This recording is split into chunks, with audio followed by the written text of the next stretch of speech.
നമസ്കാരം, ഞാൻ ഡോക്ടർ ഹരീഷ് ചെമ്പകര. ഇന്ന് നമ്മൾ പ്രാക്ടിക്കൽ മാസ്റ്റർ ചെയ്യുന്ന ഒരു കാര്യം എന്ന് വെച്ചാൽ കളികളിലെ കൂട്ടുകളുണ്ടല്ലോ, അതും BJJയും ബ്രസീലിയൻ ജുജിത്സുവും തമ്മിലുള്ള ഒരു ബന്ധപ്പെടുത്തലാണ്. ഇതിൻ്റെ ഒരു പ്രത്യേകത എന്താണെന്ന് വെച്ചാൽ നമ്മളിപ്പോൾ സാധാരണ കളികളിൽ ഒരു പഞ്ച് അല്ല ഒരു അടി ഇതിനെതിരെയാണ് നമ്മൾ കൂട്ടുകൾ ചെയ്യുന്നത്. എന്നാൽ അവർ അതിന് കുറച്ചുകൂടെ അഡ്വാൻസ് ആയിട്ടുള്ള ടെക്നിക്കുകൾ ഉപയോഗിച്ചിട്ടുണ്ട്. ഫോഴ്സ് ബൈ ഫോഴ്സ് അങ്ങനെ പറഞ്ഞ് കുറച്ചേറെ ടെക്നിക്കുകളുണ്ട്. അപ്പോൾ അതിൽ 1-2 ടെക്നിക്കുകളാണ് നമ്മൾ ഇതിനകത്ത് ചെയ്യുന്നത്. അതിൻ്റെ ഗുണം എന്ന് വെച്ചാൽ ഇപ്പം നമ്മളിപ്പോൾ ഒരടി അടിക്കുമ്പോൾ ഓപ്പോണന്റ് ഓപ്പോസിറ്റ് കയറി വരുമ്പോൾ ചിലപ്പോൾ ഒന്നും അറിയില്ലാത്ത ഒരാളാണെങ്കിൽ പോലും അയാൾ ഭയന്നിട്ട് പുറകോട്ട് മാറുകയോ മുന്നോട്ട് കയറാനോ ചാൻസ് ഉണ്ട്. ആ സമയത്തൊന്നും തന്നെ ഈ കൂട്ടുകൾ ഫലപ്രദമല്ല.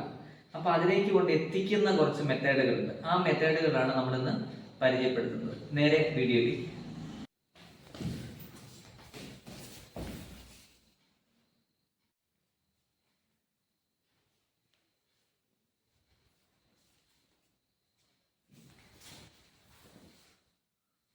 ഇപ്പം നമ്മൾ കണ്ടത് ഒരു പഞ്ചിനെതിരെയുള്ള ടെക്നിക്കാണ്. അതിൽ 2 പൂട്ടുകൾ ഒരുമിച്ച് ചെയ്യുകയാണ് ചെയ്യുന്നത്. അതായത് നമ്മൾ ഒരു പൂട്ട് പഠിച്ചു വെച്ചാൽ പോരാ, ഒരു പൂട്ടിൽ നിന്ന് അടുത്ത പൂട്ടിലേക്ക് പോകാനുള്ള ഒരു ഫ്ലോ അത് ഇതിനകത്ത് ഉണ്ടാവണം. വ്യക്തമായി മനസ്സിലായി. ഇനി ഒരു പഞ്ചിനെ നമ്മൾ സാധാരണഗതിയിൽ ബ്ലോക്ക് ചെയ്ത് കയറുകയാണ് സാധാരണ ചെയ്യുന്നത്. അതിൽ വ്യത്യസ്തമായിട്ട് BJJ ഉപയോഗിക്കുന്ന ഒരു ഫോഴ്സിനെ എങ്ങനെയാണ് തിരിച്ച് മറ്റൊരു അവസ്ഥയിലേക്ക് മാറ്റുക എന്നുള്ളതാണ് അടുത്ത വീഡിയോയിൽ പറഞ്ഞത്. ശ്രദ്ധിക്കുക.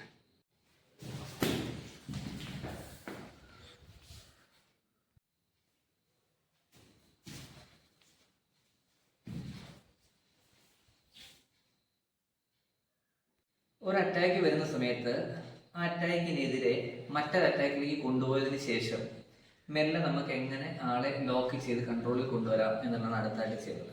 അപ്പം ഇങ്ങനെയുള്ള ഒരു അടുക്കി ചേർക്കൽ ഉണ്ടായാൽ കുറച്ചുകൂടെ പ്രാക്ടിക്കലായിട്ട് നമുക്ക് സ്ട്രീറ്റിൽ ചെയ്യാൻ പറ്റും. ഇതെല്ലാം തന്നെ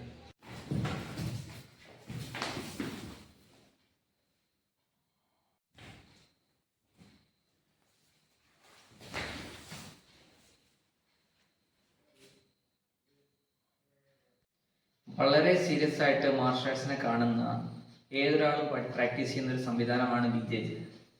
ബ്രൂസിലി പോലും അദ്ദേഹത്തിന്റെ പല സിനിമകളിലും എൻ്റർ ദി ഡ്രാഗൺ ഉൾപ്പെടെയുള്ള സിനിമകളെ കുറിച്ച് റിവ്യൂസ് ഒക്കെ ചെയ്യുന്ന സമയങ്ങളിൽ BJJനെ കുറിച്ച് കൂടുതൽ ഡീപ്പായിട്ട് പറഞ്ഞിട്ടുണ്ട്.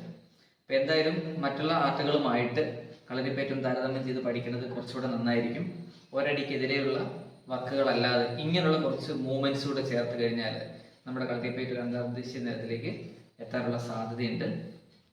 അടുത്ത വീഡിയോയിൽ കാണാം.